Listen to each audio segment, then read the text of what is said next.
Lemurlar, Madagaskar'a özgü primatlardır ve Lemuroidea üst familyasına aittir. Genellikle tropikal ormanlarda yaşarlar ve ağaçlarda hareket etmeye uyum sağlamışlardır. Büyük gözleri ve güçlü gece görüşleri sayesinde gece aktif türleri de vardır.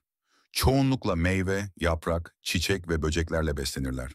Sosyal hayvanlardır, gruplar halinde yaşarlar ve iletişim için çeşitli sesler, yüz ifadeleri ve koku işaretleri kullanırlar. Halkalı kuyruklu lemur, lemurcatta en tanınmış türlerinden biridir.